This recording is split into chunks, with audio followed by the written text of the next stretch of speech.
Soomaalidu waxay ku mahmahdaa dadku waa sida faraha uma sina, waa dhab oo qof walba wixii alla nolosha uga calfay ayuu goosanayaa. Qof ayaa qaninimo ku dhammaysanaya maalmaha nolosha, saddexdheeri ayuu alla siinayaa oo hantidiisa ayaa wax walba u goynaysa. Qof kale ayaa nolosha ku dhammaystaa fakhri iyo darxumo. Tab kasta oo taajirnimo horseedi karta ayaa laga madoobeeyaa. Hamigiisuna ma dhalo ficil wax bedela, waxaa laga dhigaa biyo codhaanshay. Nolosha caynkaasa waxaa ku nool qaybo ka mid ah dadweynaha ku dhaqan magaalada Nafotas ee dalka Philippines ee dhaca koonfurta bari ee qaaradda Asia.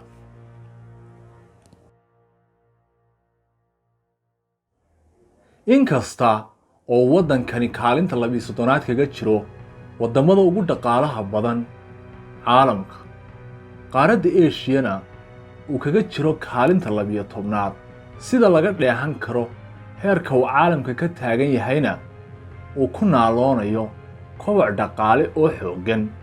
Haddana dadku ma wada calfan barwaaqada iyo badhaadhaha.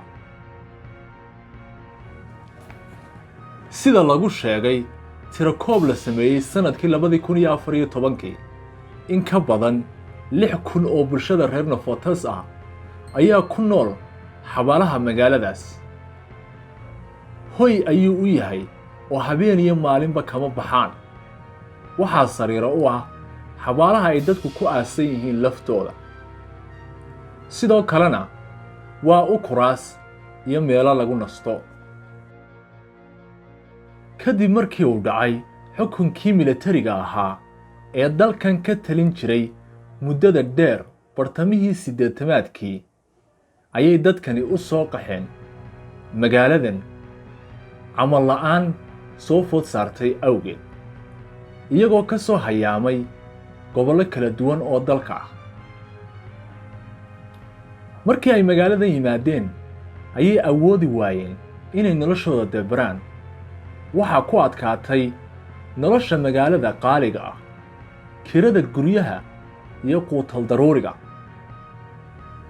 Sidaana waxay ugu soo guureen xabaalaha weyn ee magaalada.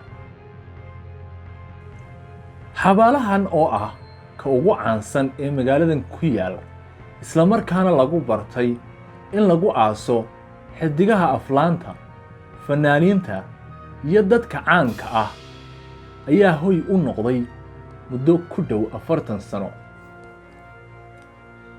Qaabka uu xabaaluhu u dhisan yahay ayaa u sahlay inay ku noolaadaan.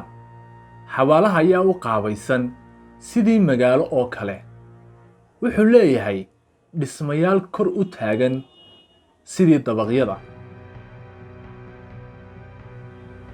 kuwaasi oo dadka loogu aaso sidii oo ay ku nool yihiin bandarado kala sarsareeya.